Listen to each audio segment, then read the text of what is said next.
Veillée de prière et de délivrance à Mykren. Le 28 mars 2025, la mission évangélique Christ pour la restauration des nations, en abrégé Mykren, a organisé une veillée religieuse exceptionnelle baptisée la Nuit des Oracles. Cette veillée de délivrance qui a eu lieu à l'Assemblée Rehoboth, située au quartier Nembourg de Boaké, a réuni de nombreux fidèles dans un esprit d'adoration et de prière fervente. L'événement a été marqué par la collaboration de plusieurs ministères, notamment le ministère Sémence de vie et d'espoir et le ministère de l'intercession, du réveil, de l'encadrement et du suivi des âmes. Tous ces ministères se sont unis pour offrir une nuit de prière intense centrée sur le thème principal de la veillée, du pur au trône. Ce thème porteur de profonde signification spirituelle a mis en lumière l'élévation spirituelle et la transformation que Dieu réserve à ceux qui lui obéissent et persévèrent dans la foi. Le but de cette veillée est de conduire les croyants à comprendre comment, à travers les épreuves et les défis, Dieu peut les conduire au pur, symbole des difficultés et des luttes jusqu'au trône, lieu de gloire, de bénédiction et de victoire.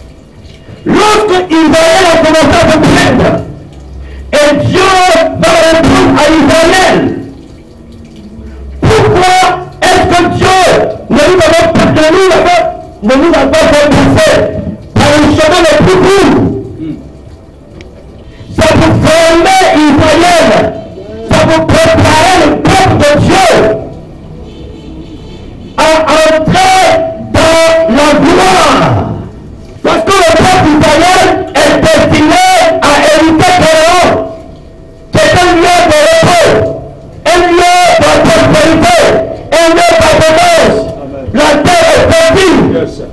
Ces moments de prière ont été marqués par des révélations prophétiques et des messages puissants. Les serviteurs de Dieu qui ont pris la parole tout au long de cette nuit bénie étaient le révérend pasteur Aka de l'église Nouvelle-Jérusalem, le prophète Auriel et le révérend prophète Jean Sati, fondateur de Mykren. Chacun d'eux a apporté une contribution spirituelle unique, renforçant la foi des participants et leur permettant de vivre une rencontre divine. Le prophète Jean Sati, en particulier, a partagé des messages inspirants et des prières de restauration, soulignant l'importance de la foi et de la persévérance dans la marche chrétienne. Sa prédication a profondément touché les cœurs et a renforcé la détermination des croyants à poursuivre leur parcours spirituel avec plus de ferveur. Cette veillée a été un moment inoubliable de renouveau spirituel où le Saint-Esprit s'est manifesté de manière palpable, apportant guérison, libération et restauration à plusieurs participants. Le Seigneur a véritablement agi au milieu de son peuple et cette nuit restera gravée dans les mémoires comme un moment de rencontre divine. L'Assemblée Rehoboth, cadre accueillant de cette rencontre, a été remplie d'une atmosphère de prière et de louange, créant un espace où chacun a pu se rapprocher de Dieu et recevoir ses bénédictions. La veillée religieuse à la mission Évangile Christ pour la restauration des nations, fruit d'une collaboration fructueuse entre divers ministères, a marqué un tournant spirituel pour beaucoup, fortifiant la communauté chrétienne de Boaké et au-delà. Que cette expérience de prière intense et de restauration continue d'inspirer et d'encourager tous ceux qui ont participé dans leur marche vers le trône de Dieu.